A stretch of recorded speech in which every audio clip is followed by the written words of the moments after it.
Premier ministre Sonko de nous avoir fait l'honneur de nous inviter à cet important événement. J'ai retenu une phrase qui me fascine. Entrer en Afrique par le Sénégal.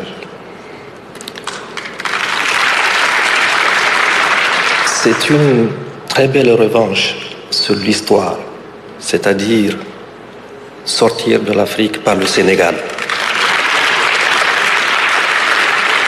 J'ai retenu 3 mots-clés de cette rencontre: décision, confiance et action. Décision, je pense que les personnalités ici présentes, à la fois les autorités politiques, économiques, le secteur privé, on peut considérer qu'il y a aujourd'hui ceux qui ont le monopole de la décision pour qu'il y ait des investissements sur notre continent, de manière à ce qu'il y ait la productivité, la croissance et la redistribution du fruit de la croissance. La confiance.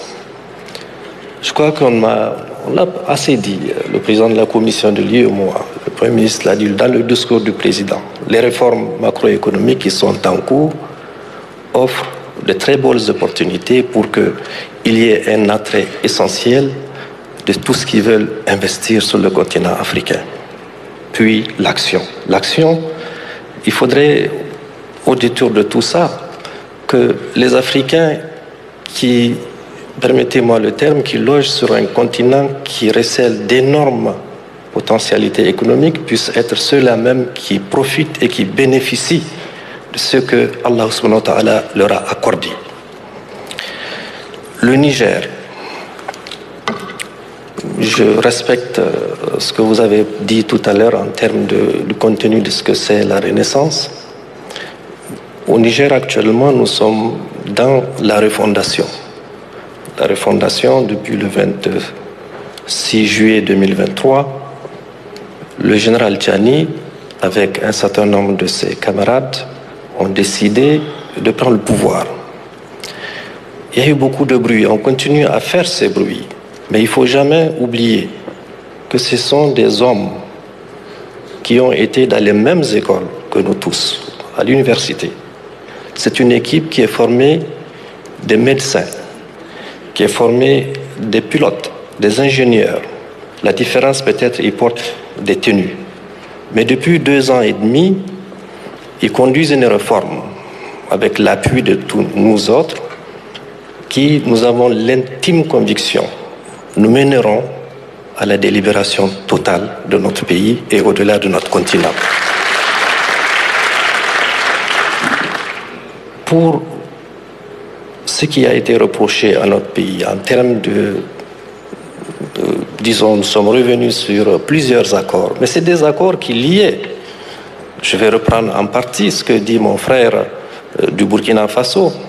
Si vous reprenez tous les accords militaires, tous les accords économiques, à un moment donné, nous avions une dizaine de pays qui ont leur base, qui ont leurs militaires, des soldats sur notre territoire. Et si vous regardez, le contenu, c'est de dire que nous sommes là pour vous aider à lutter contre le terrorisme. Mais si vous faites le point, le Niger, c'est 1 267 000 km². On sait exactement où se trouvent les terroristes.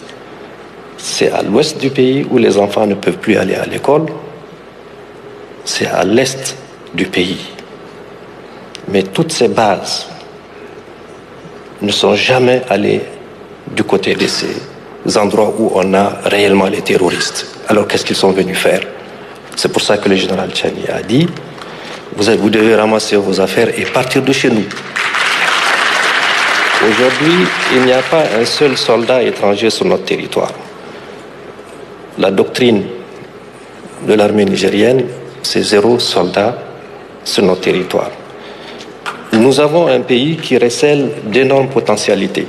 Si on parle de l'énergie, je viens de parler de la superficie de notre territoire, il est grand. Nous avons le soleil quasiment 365 jours de l'année.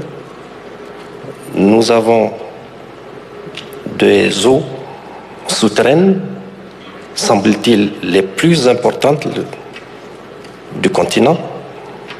Nous avons du gaz, du pétrole, nous avons du vent et nous avons de l'uranium que nous avons littéralement récupéré à ce jour.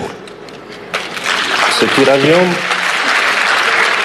pendant plus de 50 ans, a alimenté plusieurs centrales au-delà dans le monde. Il y a quelques mois, notre pays importait quasiment 75 à 80% de sa consommation en énergie électrique. Je pense que vous êtes au courant, quand il a été sanctionné, on a coupé l'électricité. À ce jour, nous importons moins de 30% de notre consommation. L'objectif, c'est dans 1 an, 2 ans, c'est de satisfaire justement à ce besoin de consommation en énergie électrique. L'agriculture, c'est plus de 15 millions de terres arables. C'est des eaux. Le chef de l'État a mis en place une politique de grande irrigation. Je voudrais vous donner un seul exemple. Tous les ans, il y a une période qu'on appelle période de soudure, au cours de laquelle, pendant plusieurs années, il faut tendre la main et demander de l'aide pour pouvoir satisfaire aux besoins alimentaires de la population. Cette pratique de grande irrigation, cette année, a permis de se passer de cette aide-là, parce que nous avons pu faire de la production à partir des eaux valorisées dans chacune de nos 8 régions, et par la grâce de Dieu, nous avons même constitué des réserves alimentaires que nous sommes en train de déstocker pour les rendre disponibles auprès des populations qui doivent les acquérir à prix modéré. C'est pour dire que tout investisseur qui le désire, au moins sur ces 2 secteurs qui sont l'énergie et l'agriculture, ou le développement agricole dans son ensemble, il y a de la place.